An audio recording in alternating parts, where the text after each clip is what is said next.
Welcome to the 2018-2019 NBA season. Hi, I'm Monty McCutcheon. In the following video, we're going to explain this year's points of education.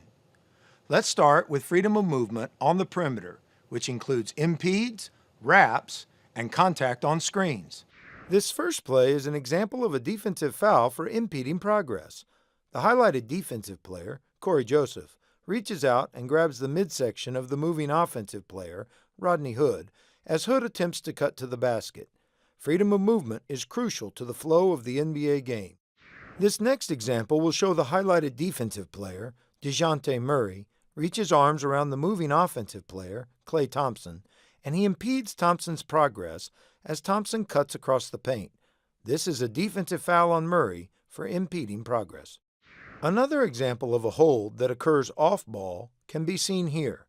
The defender, Shane Larkin, will reach out with both hands and he will grab the offensive cutter, J.J. Redick. Redick's freedom of movement is clearly affected and the defensive foul is correctly called by the slot official.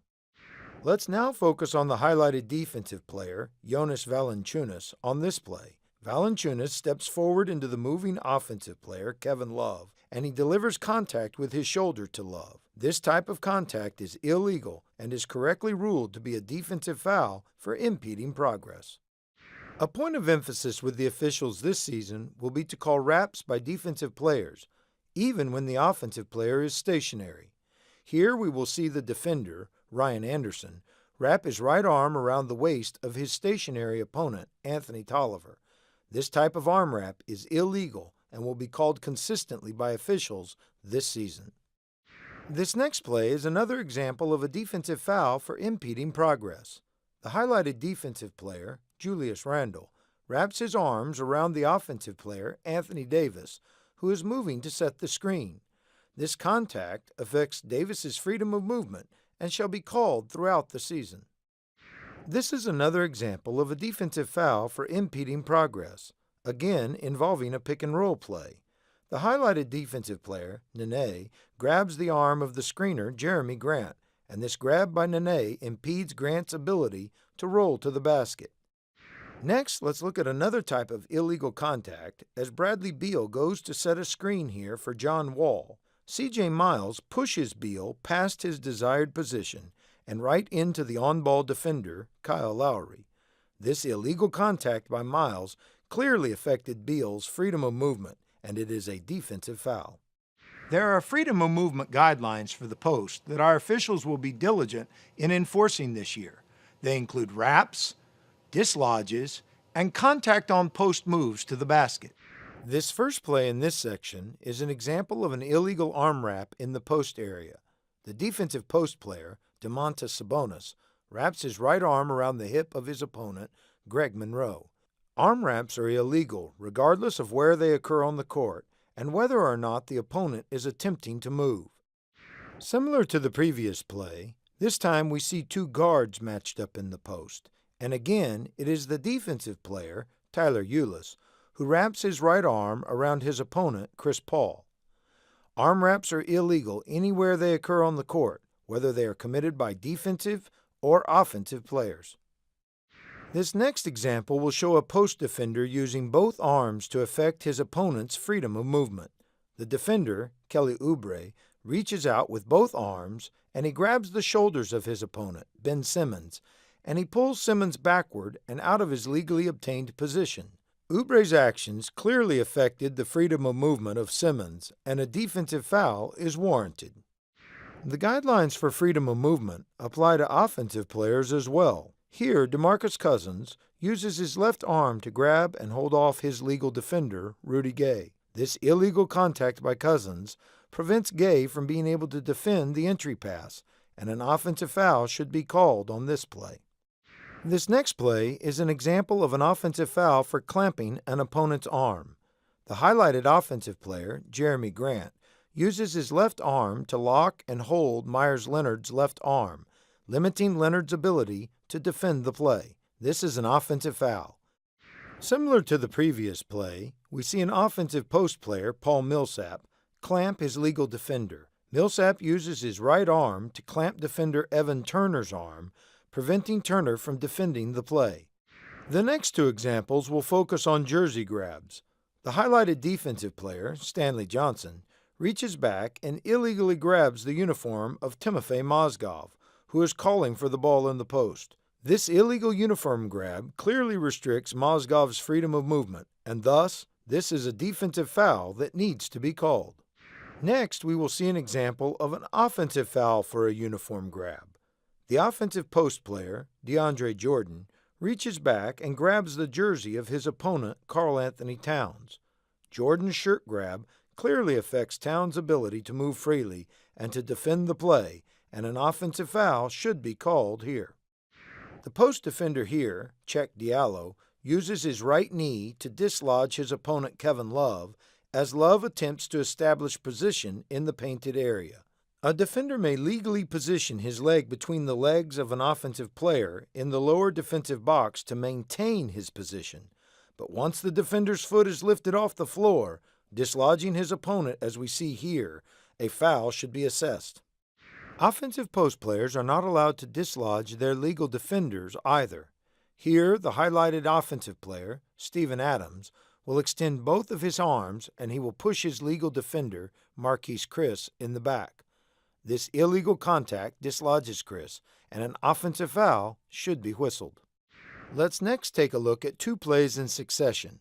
First, we will focus on the contact in the post as the offensive player, Dwight Howard, goes to the basket. The defender, Bismack Biyombo, steps forward and to his left, body-checking Howard and dislodging him as he attempts to curl into the paint. This is a defensive foul on Biyombo for affecting the rhythm and balance of the offensive player. Now let's look at another matchup between the same two players in the same game, and we can focus on the difference in the two plays. This time, the defender Biyombo maintains a legal defensive position the entire play, and he does not dislodge Howard, nor does he affect Howard's speed, quickness, balance, and rhythm. This is a legal defensive play and a good guide for all post defenders. Our Respect for the Game guidelines define the standards of game decorum. They emphasize mutual respect with players, coaches, and referees all working together.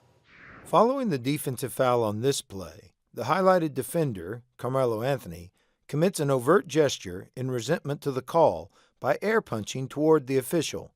This type of overt air punch will be met with a technical foul, as it exceeds the Respect for the Game guidelines, whether it is directed toward an official or not. On this next play, the highlighted offensive player, Kyle Anderson, will commit an overt act as he yells and claps directly at an official in resentment to the no call on the play.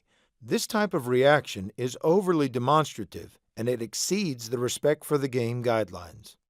This next play will show an example of a technical foul for approaching an official in an overly aggressive manner.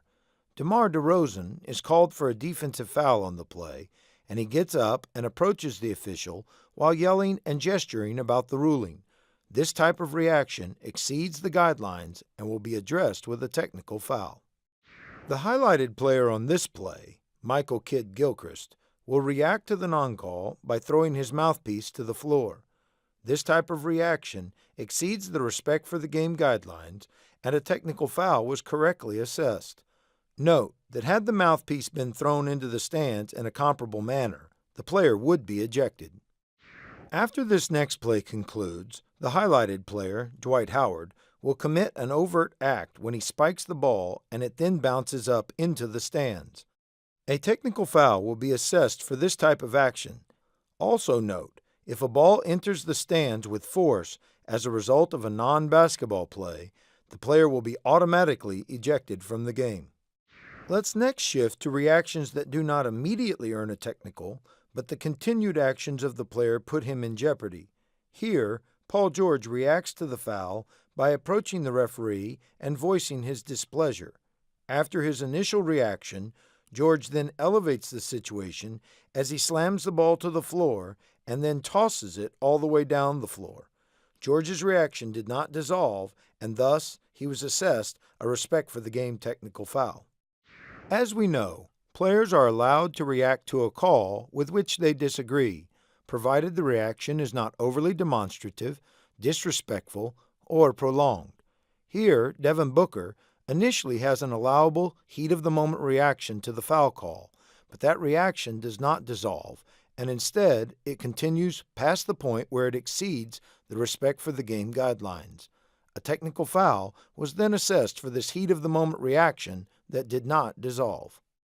Now that we have examined a wide range of reactions that exceed the respect for the game guidelines, next let's look at some examples of reactions and interactions that are acceptable.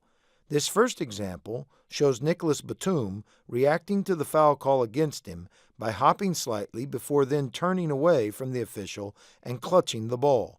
This heat-of-the-moment reaction was neither overly demonstrative nor was it prolonged, and therefore there was no need for the official to issue a technical foul, as this type of reaction is acceptable. The following series of clips show several examples of positive and legal interactions between players and officials. The players depicted in these examples approach the officials calmly, and they ask their questions to the officials in a respectful manner. Each player maintains his composure, avoids being overly demonstrative, and the positive interaction concludes in a reasonable amount of time. Both our officials and our players should strive to exhibit this kind of mutual respect and communication on a nightly basis. Now let's take a look at traveling. It remains an important piece of effectively officiating in the NBA. Here are a few examples. This first play in this next section is an example of a traveling violation resulting from a player moving his pivot foot before releasing the ball on the dribble. Klay Thompson receives the ball and legally establishes his right foot as his pivot foot.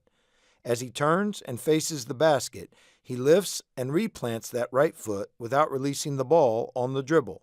This is a traveling violation and should be called immediately. On this next play, we will again see a traveling violation that occurs as a player receives the ball and then turns to face the basket. Tyreke Evans receives the pass with his back to the basket, and he steps first with his left foot and then his right as he turns and faces up. This violation must be called consistently by our officials. Our next two plays show travels that take place on the perimeter, and both are examples of traveling violations for lifting the pivot foot. The offensive player, Jonathan Gibson, establishes his left foot as his pivot foot, and he then lifts and steps with his pivot foot prior to his dribble being released. This is a traveling violation and was correctly called by the trail official. The final play in this section will show another traveling violation that takes place on the perimeter. The offensive player, Kobe Simmons, receives the pass and establishes his left foot as his pivot foot. He then lifts and drops his left foot to begin his drive prior to releasing the ball on the dribble. Thanks for watching. We hope this video has been helpful. Good luck to all, and we look forward to a great NBA season.